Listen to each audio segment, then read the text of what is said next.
Okay, lesson 5 is long, not because there's anything that hard, just they throw a lot of different things in, mostly review, but it's a lot of it, and they don't really necessarily have much to do with each other. So reviewing some exponent properties, you know upstairs, downstairs rule with negative exponents. You can move any term, any factor term from a numerator to a denominator as long as you change its sign. If it's positive, you make it negative. If it's negative, you make it positive.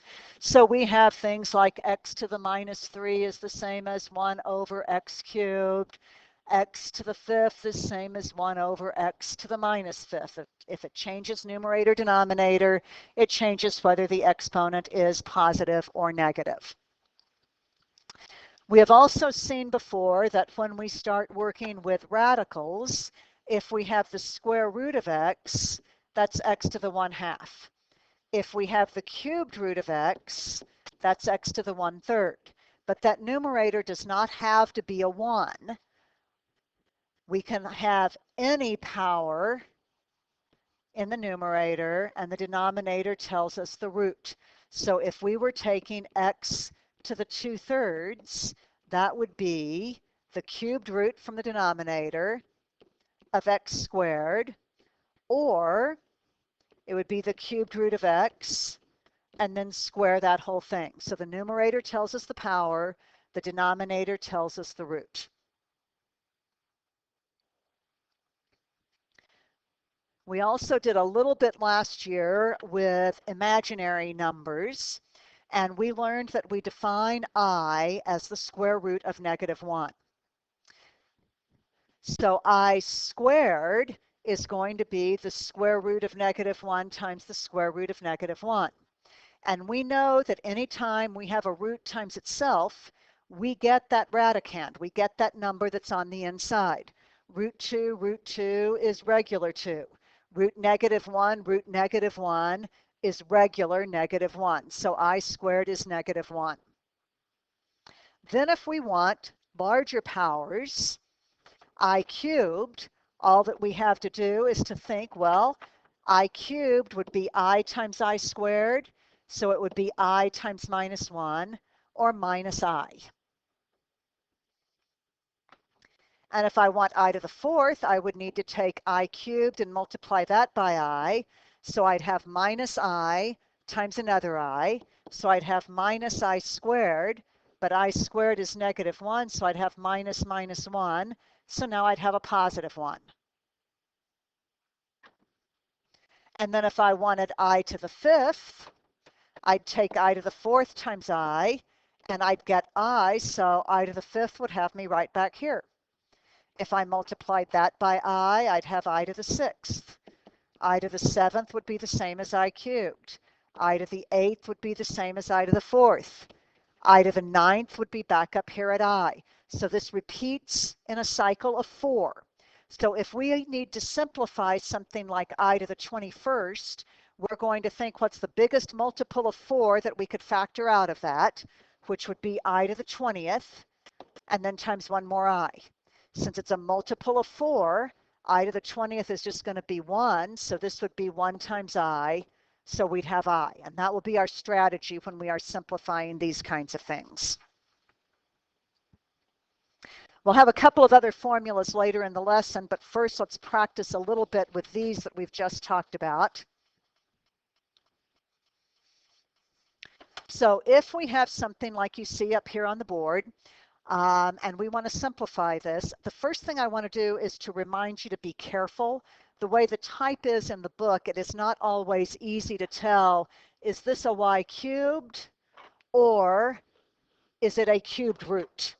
So you want to look at these carefully, and the best trick that I have for you, take a piece of paper or a straight edge and line it up just with the very outside edge of where that starts. And then you can pretty clearly see on this one that the 3 is to the right of that line, so that is a cubed root. So I just want to warn you, it's not that hard to see on the board here with this type that I've got, but in the book, it really can be hard on some of the problems. So what we're going to do is we are going to rewrite this. We're going to keep the inside radicand just like it is with all the powers. The radicals, though, we will write with exponents. So that square root becomes to the 1/2. For the next part, I'm going to keep the powers, x squared y to the 6th, and instead of the cubed root, I'm going to write that as 1/3. Then we need to remember that if I have something like a to the m, b to the n, all to the c, I need to distribute that outside one and multiply those exponents that I have. So it becomes a to the mc, b to the nc.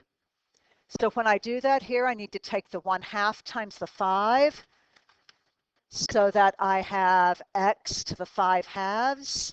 And then I need to take the 1/2 and put that on the y. So I have y to the 1/2.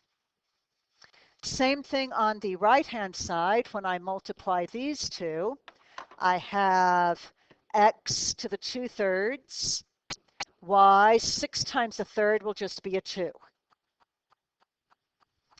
But now I have to put my x's together and then my y's together.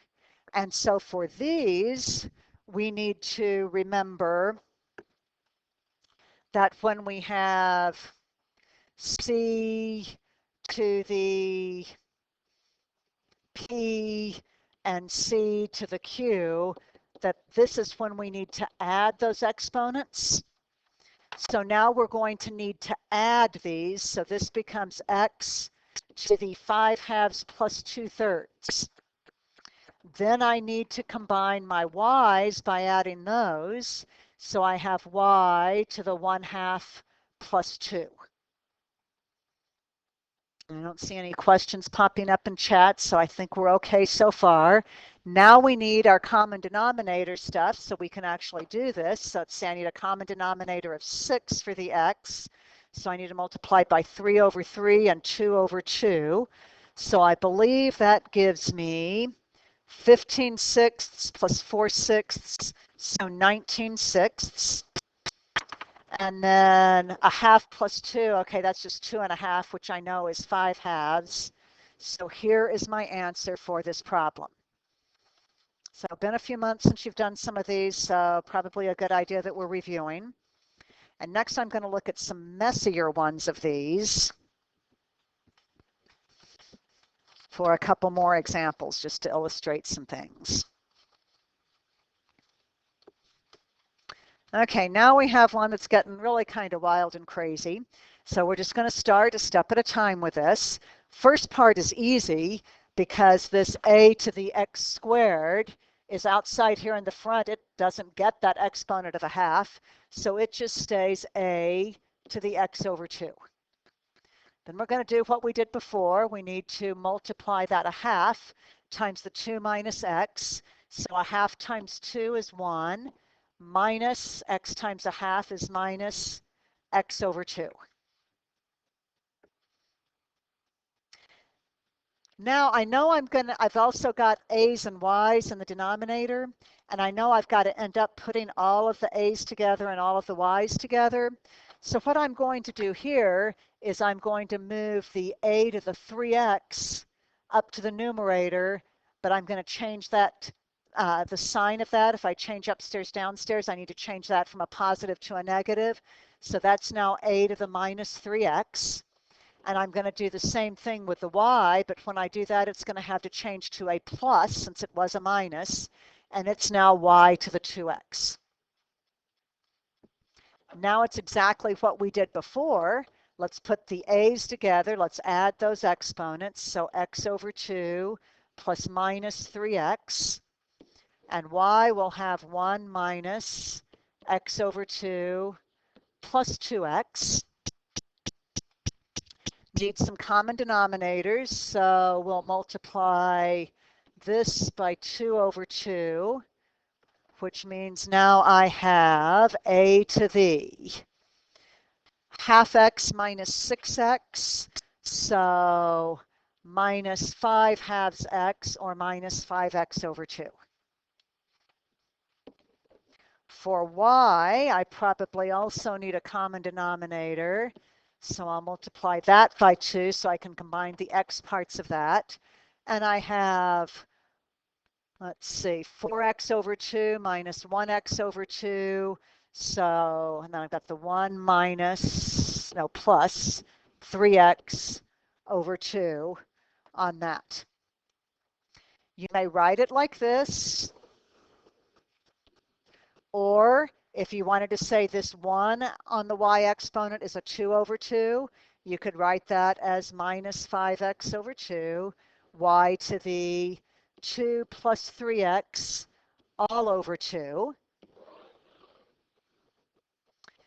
You could not write that y part as 2 plus 3x slanty bar over 2, because that means 2 plus 3x over 2. If you want to write it with a slanty bar, you would have to put parentheses around the 2 plus 3x to show that that is all divided by 2. Anybody with a question on that messy stuff? Okay, one more simplifying stuff before we go on to some of the roots and i's and all of that stuff. I want to remind you of this type of problem. On these, you cannot move that x to the minus 3 to the denominator as an x to the positive 3 because of this plus sign. If it is a term, you cannot use the upstairs downstairs rule. Only for factors, only if it's something times the whole rest of the numerator or something times the whole rest of the denominator. So since we can't do that because of the plus sign, our strategy is going to be that we take each term and deal with it by itself. X to the minus 3, I rewrite just that part as 1 over x cubed.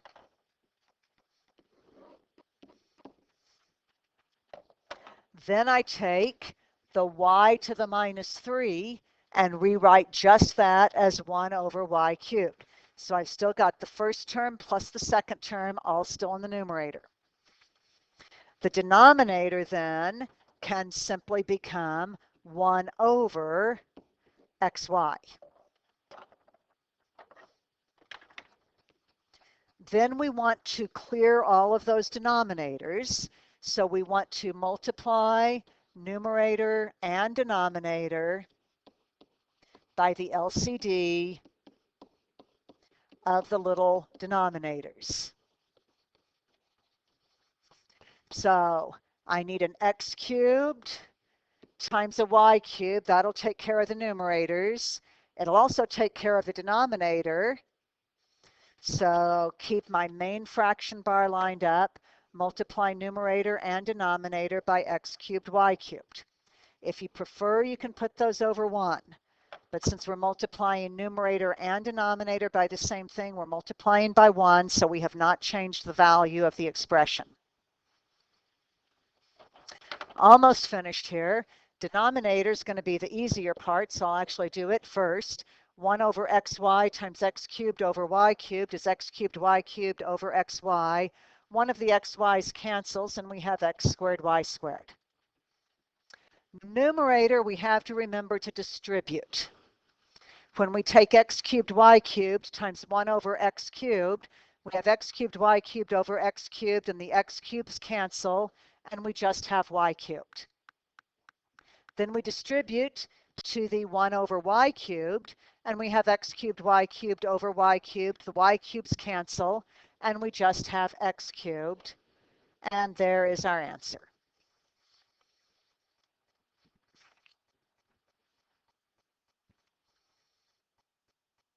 Anybody need me to wait or have a question on that? Unmute or type in chat. Okay, for this next one, I want everybody to look at it, and before you copy it down, type a strategy into the chat box and hit enter. What can we do to solve this thing? I've got one parentheses times another parentheses. What's our strategy when we have that?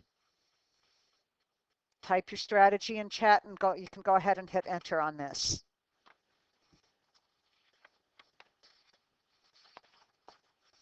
I don't see anything popping up yet. Okay, great. We're going to just FOIL it. Anytime it's parentheses times parentheses, that's the most efficient way. So we're going to take root 2 times 1 and get root 2. Then we have a positive times a minus, so that's going to be a minus. Root 2 times root x is just root 2x. The i's, root x times 1 is plus root x. And then I have a plus times a minus, so minus. Root x is a regular x. No like terms here, so I'm finished. You will have a few that are that fast and easy in your problem sets. So let's move on to two examples that have imaginary numbers in them. So type in chat. What did we say I cubed was?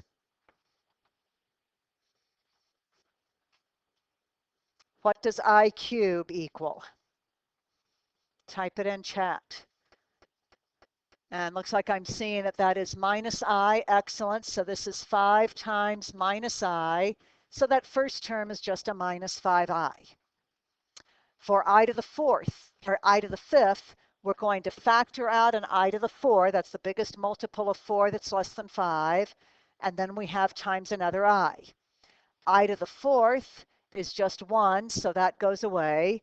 And now I have minus 2I. Minus 4I is just fine like it is.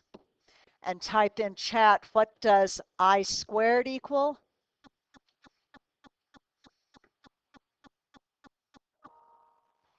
So what will I squared give us? All right, there we go. That's going to be negative 1. So this becomes a minus 7. Now it's just like any problem where we combine like terms. If those were x's instead of i's, we'd have minus 5 of them, minus 2 of them, minus 4 of them, giving us minus 11i, and then we'd have the minus 7 by itself, except that that is not correct. Kind of like we got to simplify fractions before we get to the correct answer. We must always write the real part first and the imaginary part last. So we need to switch that around and say negative 7 minus 11i. It must always be one real number plus or minus some other real number times I. So I think we're good with that one. Next one's going to be a bit messier, and there's one thing I need to be sure I warn you about as you do these. We know that if we had something like the square root of 32 times the square root of 2, we could multiply those radicands and say the square root of 64, which we know is 8. We cannot take this root minus 2 and minus 9 and say minus 2 times minus 9 is positive 18. That does not work. And you'll see why as we go through the problem. If you have a minus sign on the inside of a square root, you first have to rewrite that with I. So we're going to take this square root of minus 2 and rewrite that as the square root of 2 times I. Root 9 is fine. It doesn't have a minus sign in there, but we know root 9 is 3. And keep that 2, it's fine. But the square root of negative 2, we have to rewrite as root 2 times I. Square root of negative 9, we have a 9 in there, so we have to rewrite that as root 9 times I. Next one also has a minus sign, so we need to write that as square root of 25, and then times I. The i's are outside of the square root sign. And then we know that the square root of 49 is 7. So now we need to start simplifying and combining like terms. So now I have a 3 root 2i, and then I have a 2 root 2, square root of 9 I now know is 3. So I have a 6 root 2, I times I is I squared. And then I have a 5i and a 7. We know I squared is really a negative 1, so this becomes minus 6 root 2 for that middle term, or that second term.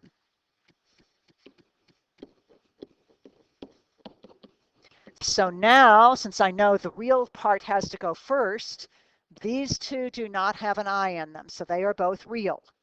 However, one's rational and one's irrational, so I can't simplify to just one number right there. So I need to say 7 minus 6 root 2, but I can only have one real number, so I'm going to put parentheses around it to say that that answer is my one real number. Then I'm going to do the same thing with the i's, the 3 root 2 and the 5. I need one real number, so I'm going to times the I. So I'm going to factor the I out on the end and say 3 root 2 plus 5 inside the parentheses. And there is my answer for this problem.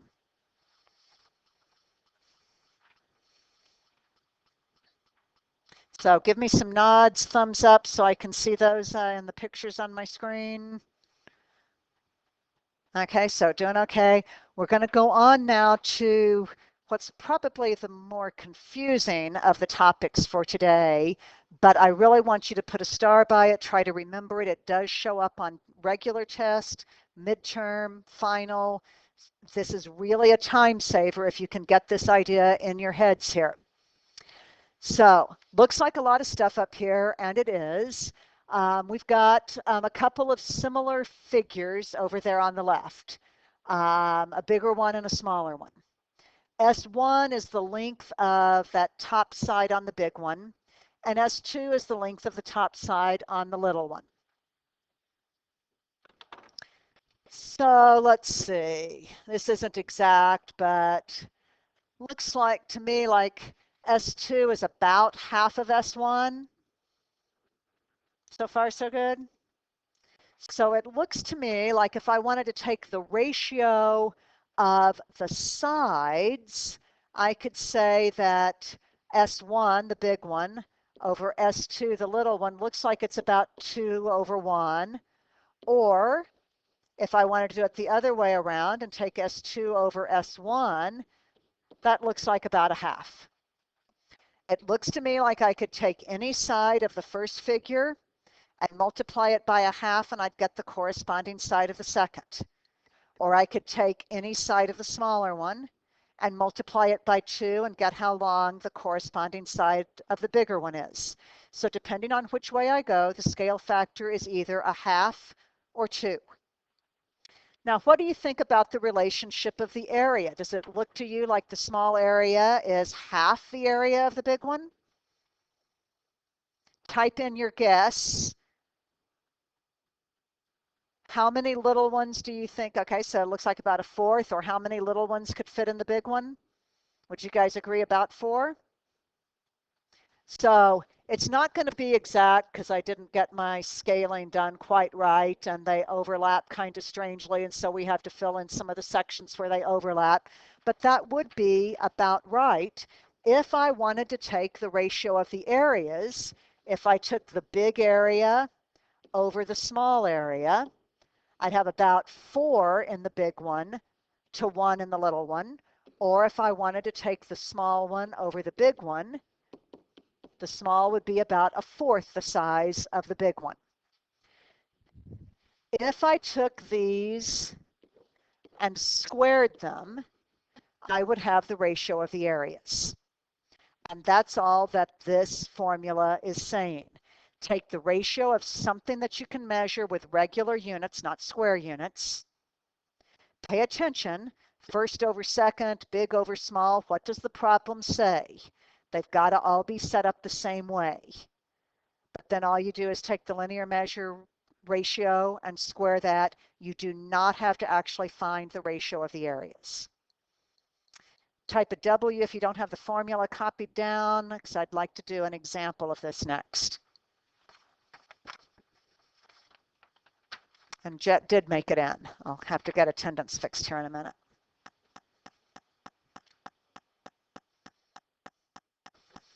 Maybe I can actually do that real fast while you guys catch up.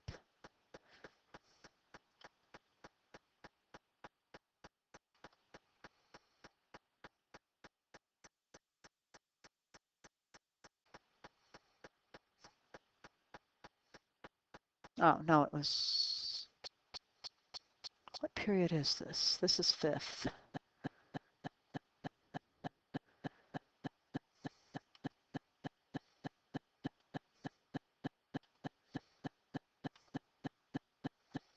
Okay, let's try an example now. So problems will say things like this. We've got a couple of figures and they give us some information about it. And then they want us to get, and we're going to read carefully what do we want. We want the ratio of the first area. So we want to end up with the area of the first over the area of the second.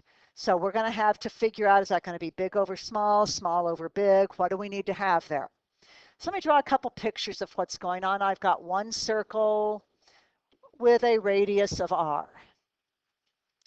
Second circle has a radius 3/5 r. That's less than 1, so it's going to be smaller.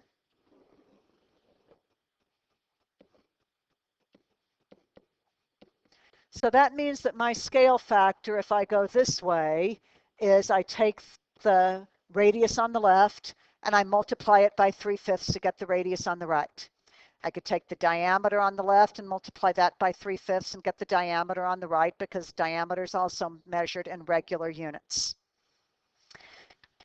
If that's my scale factor going left to right, then my scale factor going right to left would have to be 5/3. I can do this two ways now. I can say I want area 1 over area 2, and I know area 1 has to be bigger. So I need to take the big over small ratio and square that. So 3/5 is small over big. I don't want that. I could simply take 5/3, square that, say the ratio is 25/9, and I'm finished. If it makes more sense to you, you could also say that A1 over A2 would be, take something that is in linear units, so the radius of the first over the radius of the second, and square that. I could plug in that the first radius is r, the second radius is 3/5 r, so I now have 1 over 3/5, which is 5/3, and if I square that, again, I'm back at 25/9.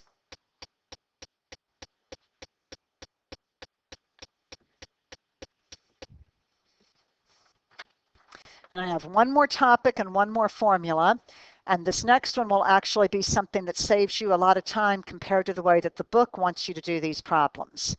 The book wants you, every single one of these, to go through the long way. We're going to derive and prove a shortcut formula so that all we have to do is use our shortcut formula. So let me show you a picture of what we're going to be doing. We want to get a pretty strange diagonal in this. We want to get the diagonal that goes from B to H. So notice H is on the top, the back, the right. B is on the bottom, the left, the front. So one's top, one's bottom, one's left, one's right, one's front, one's back, opposite in every way. So you kind of see how that goes through there. Now, to derive our formula, I'm going to need to do this in a couple of steps. I'm just going to take the rectangle on the bottom of the box, and I'm going to look at this diagonal that just goes along the bottom of the box. So I'm going to redraw over here on the side so I can see what I'm doing, that triangle that I just outlined that goes from B to C to G. And then this is that diagonal through the bottom of the box. They also tell me that B to C is X, so I can label that here. And C to G is Y, so that goes over here on this side. This would have to be a right angle, since that's a rectangular prism. Now, right triangle, Pythagorean Theorem, x squared plus y squared is whatever the length of that hypotenuse is squared. So if I want just the length of the hypotenuse, it's the square root of this whole left-hand side. So BG, I now know, is the square root of x squared plus y squared. Now I am ready to think about the diagonal that I really want. To do that, I'm going to take this diagonal that I just found, BG, and I'm going to come up this side, and then I've got that red one that is what I really want to find in this problem. So then I'm going to redraw this one also.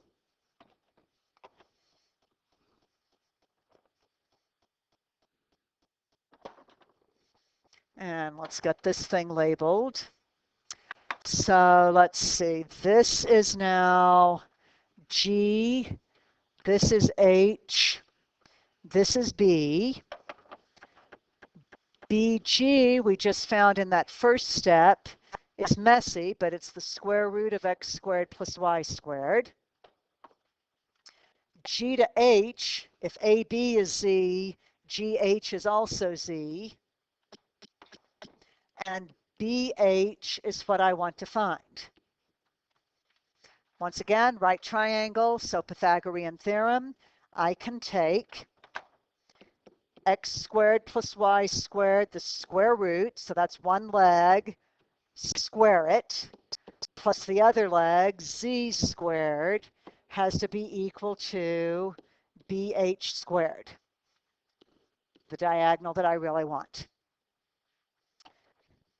We know that if you square a square root, it cancels out. So this first part is just x squared plus y squared.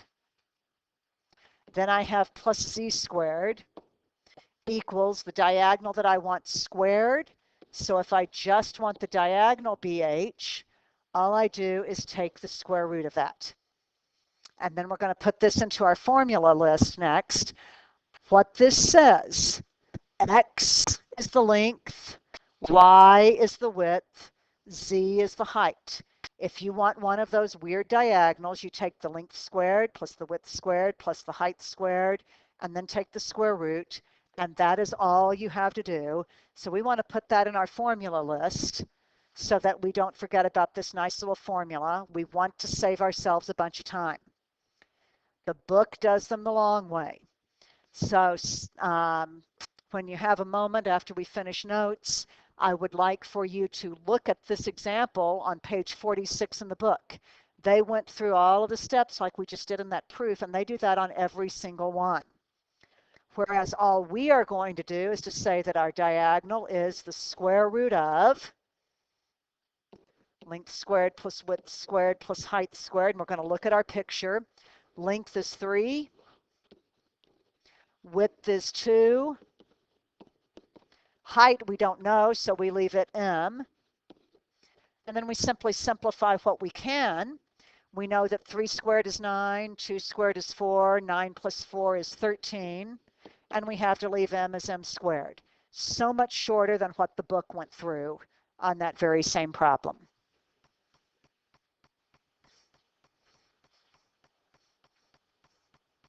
So we only have a couple of minutes left, and I did have a request to go back to the answer for 24 on that homework set. So I want to do that before we log off. Any questions on this new lesson? So this is why we didn't check the other one. Go ahead and do this lesson tonight, and then we'll hopefully be able to check both 4 and 5 tomorrow. Let me stop presenting here.